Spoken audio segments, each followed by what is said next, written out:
Ich grüße euch, ihr Lieben. So, wir machen heute ein tolles Wurzelbrot. Das geht auch relativ einfach. Dafür brauchen wir einfach nur 400 Milliliter warmes Wasser. Dann geben wir 7 Gramm Trockenhefe und 12 Gramm an Salz dazu. Das Salz kann auch gleich mit dazu gegeben werden. Das macht der Hefe nichts und dann verrühren wir das einmal, bis die Hefe aufgelöst ist.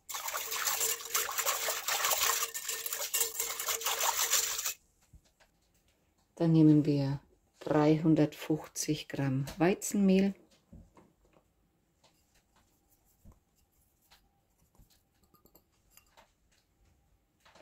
Und 100 Gramm an Roggenmehl.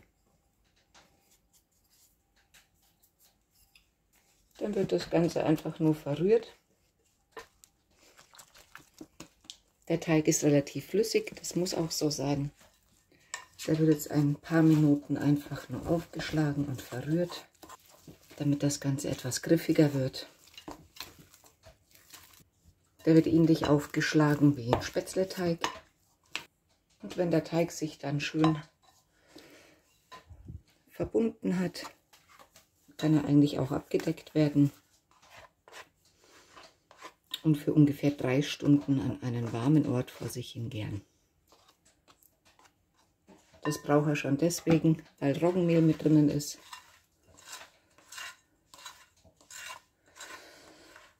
Und wenn man Roggenmehl ohne Sauerteig macht, dann braucht man einfach nur eine längere Zeit an Ruhephase.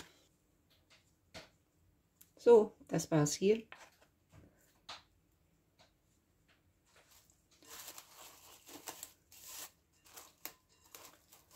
Ich decke den jetzt halt ab, den Teig.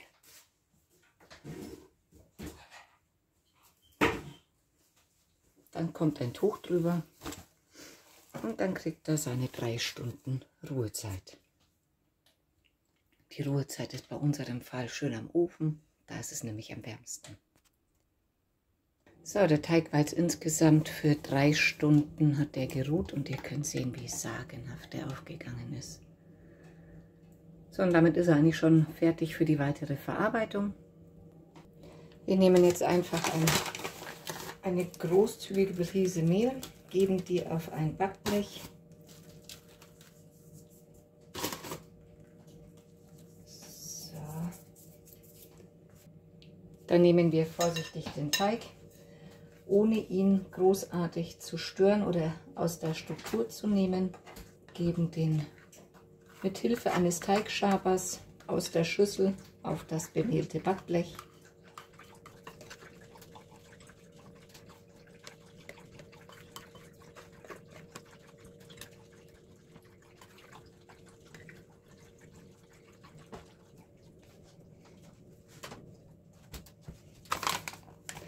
Dann seht ihr jetzt auch, warum es gleich aufs Backblech geht. Einmal hier ein bisschen, da ein bisschen.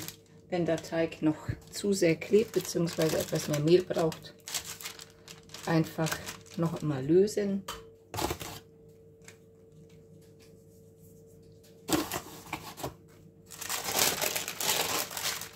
Nochmal dazugeben.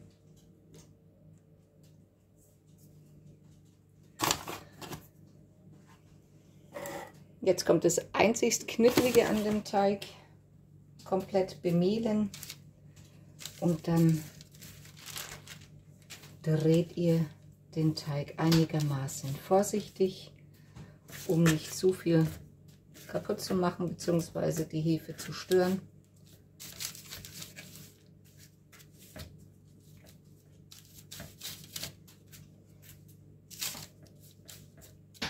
So, ich schiebe das noch etwas zusammen, wenn ihr dann so eine schöne Struktur habt.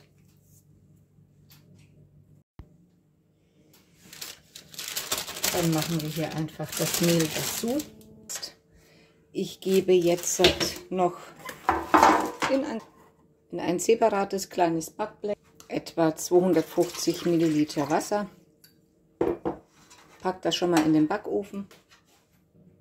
Nach dem Verkneten gebe ich jetzt dem Teig noch mal 5 Minuten zum Abruhen In der Zwischenzeit habe ich den Backofen auf 250 Grad nach oben geheizt.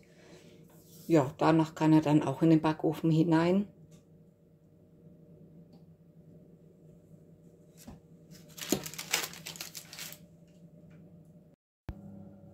So, das Wurzelbrot ist jetzt seit guten 25 Minuten im Backofen gewesen und kann auch raus. Schaut euch das mal an, wie toll das aussieht. Jetzt muss es einfach nur auskühlen und dann können wir es auch schön anschneiden.